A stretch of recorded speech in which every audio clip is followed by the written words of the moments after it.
Hey guys, welcome to today's video. This is actually the first time I'd say that I'm actually recording a video for this channel, since in the past I would just upload a lot of the stuff that I do for other clients, but first time I'm actually taking this channel seriously and starting to record for myself.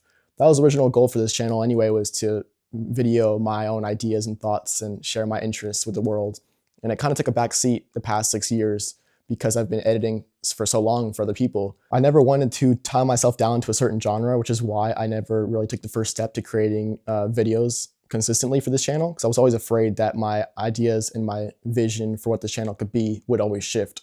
So I never took any sort of action in terms of creating my own videos. I've always had this belief that people subscribe to a channel for a certain niche or a certain genre, which most channels are, but I've also realized that people also subscribe for authenticity, personality, and the person behind the camera sharing these ideas. I've been creating videos for other brands, but nothing's ever turned into a full-time career. I've had opportunities to actually go down to LA and also work for other agencies too, and work for YouTubers like Eric and creating videos for his channel. But at the same time, it was never something that was fulfilling to me because I was really building up someone else's dream all these years and not building up my own. And one of the things I want to do this year is create videos for myself and create my own personal brand and be able to sort of make a career out of this, because my end goal is essentially to be able to travel and experience the world and be able to kind of share my experiences and lifestyle and sort of like these vlogs and stuff like that. So a little bit of backstory. Recently, I went to LA for about a month. I was on a trial with this YouTuber named Eric. I was actually working in the office with a team of editors. So I was one of the lead editors on the team, tackling the videos that he was posting on his channel. And I was taking the selects and string outs and cutting them up and putting them into a segment that would be put into the final video. And each person had their own segment. We'd combine all of them at the very end, and then we would do some revisions, and eventually they would all be combined into the final video, which you see on his channel. And that's kind of how it worked. I was working there for about a month, but I was on a trial period, and all that money was going toward renting a place like an Airbnb, since I didn't want to bring all my furniture for just 1 month without knowing if I had a full-time job with them or not. And at the end of the month, with 2 days left of the trial, I was told they didn't want to continue the trial, not due to my skill or anything. They didn't have any reasoning behind why they wanted to end the trial, but I really think that it was due to them just not really having the bandwidth to support another editor, and they kind of wanted to have me fill in while people were out on vacation. So I was kind of more of like a fill-in temporary position, since they were only advertising one job initially. And I was kind of like the other person that was added in after the fact and offered this job as well. So they kind of opened this position up to just me, which was kind of random, especially since they were only advertising the one job for the contest they were hosting. And they liked the work that I did, but same time, they also realized that they kind of already had a team going. And the thing was, after this trial, I came back to my hometown, and it was kind of like I was looking back on the trial, and I was really upset and really kind of like irritated that I kind of went all this time in LA, and they kind of told me at the very last minute, if I was to rent out a place like an apartment, I would be on the hook for paying this huge lease. So I'm kind of glad that I stayed in the Airbnb. But at the same time, even though I learned a lot in terms of how to work with a team and also the style of editing that this YouTuber does, I knew that it wasn't for me. It wasn't like a genre that I wanted to do long term. And I've always leaned more toward cinematic travel videos, sort of like Sam Colder, Beautiful Destinations, kind of more cinematic, older audience sort of style videos. His videos were more sort of like Mr. Beast, were more kiddie-like, a younger audience. And that is definitely what goes viral and popular and gains a lot of subscribers.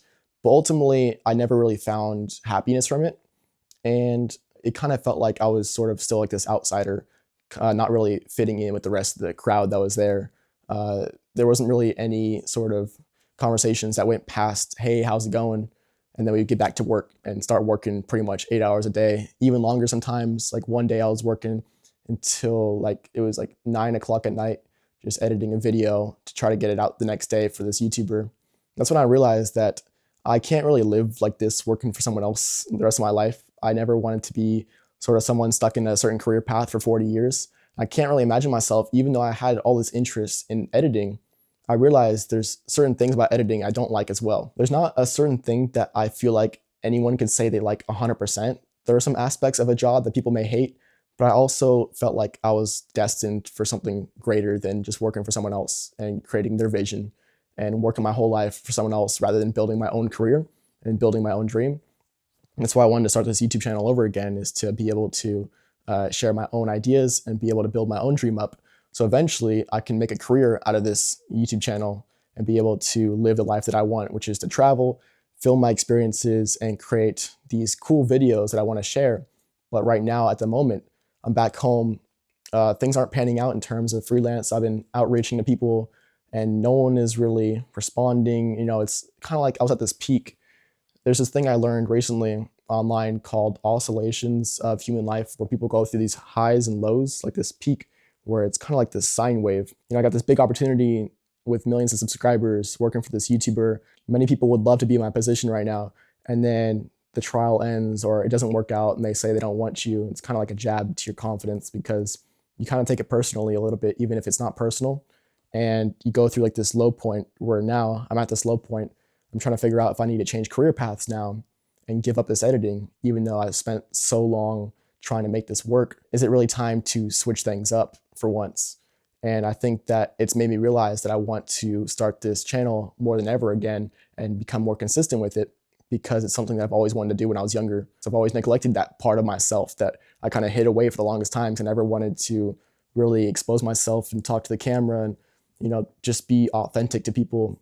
I would always want to hide behind this persona of this like mystery filmmaker dude who would never be in front of the camera at all or talk at all about his own life. It would just be working for other people and creating cool videos for them and then advertising it on my page. Looking back, I think that nothing really gave me as much fulfillment as when I first started my channel, which was creating videos for myself and not really caring about what people thought initially about me. Because for the longest time when I was younger, I would just create videos that I thought were funny and cool and what was trending at the time. I wasn't caring about whether or not people they would think I was weird, because truthfully, I just wanted to make some cool videos. And it took so long up to this point of having this identity of someone who is kind of afraid to talk to the camera, afraid to get back into that younger self where he's able to live freely like that and be able to not worry about things so much and be all anxious all the time. All these doubts and stuff that I've had from people telling me to stop posting on YouTube, it kind of affected me, and I didn't want to post on YouTube. So I kind of pivoted to creating videos for other people and not really being in front of the camera anymore because of what those people said when I was younger. So it kind of affected my confidence in terms of being in front of the camera for the longest time. People will always have an opinion, but you just have to listen to what your own voice is and what you believe in and stick with it. And that's what I'm doing with this channel, is creating new videos like this where I can just be real with you guys and talk about my experiences of the past few years of being in this creative industry. Because, you know, you're competing against people who are from third world countries sometimes. And I would get messages even recently of trying to reach out to people for jobs, and they would say, well, why would I hire you when I can hire someone for like $10 from India or like a third world country like Pakistan and have them do a similar output? I thought about that for a while when that guy told me recently that he's hiring people from the Philippines or Pakistan or India. And I really considered whether or not I really had as much of a differentiating factor to myself than I thought.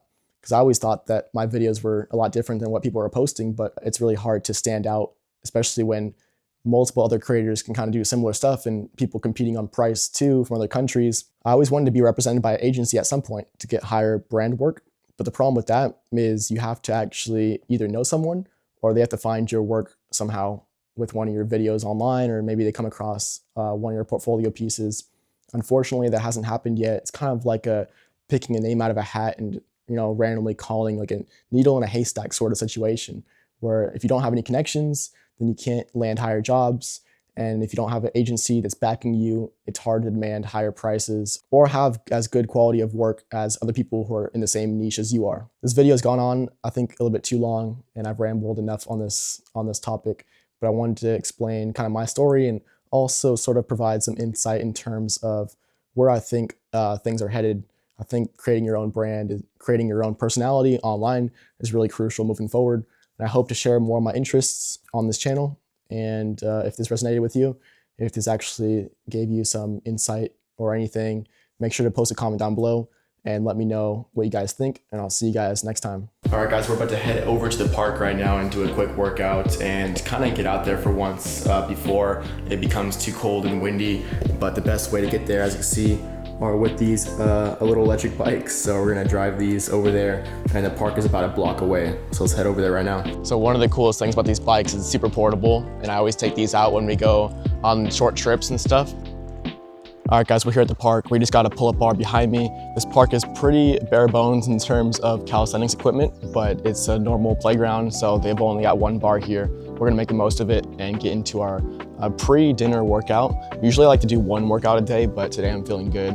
So I wanna do a little bit of front lever since I haven't trained that in a long time, and let's hop straight into it. I like to do a lot of dynamic movements and stuff when I'm working out and trying to get my body used to a lot of different range of motion. I kind of felt like I regressed a little bit on my front lever since I've been training the planche so much, but we're gonna keep working at it and eventually we're gonna unlock both. All right, guys, so we're here out in the countryside pretty much. You can see behind me a nice sort of gloomy view of all the clouds and everything. Not many people walking around here. It's a pretty quiet town where I live, and it's more of like a farm, kind of countryside sort of place. I kind of miss more of the hustle and bustle of the city, but it's nice to kind of take a break from that every so often and kind of be out in a place like this where it's a little bit more quiet. Maybe a little bit too quiet sometimes, but hey, I'd rather, I guess, this than be in the heart of a crazy traffic jam. But I'm about to head inside. I just did a quick warm-up workout and I'm excited to keep you guys updated on the first vlog of what I'm about to do for the rest of the day.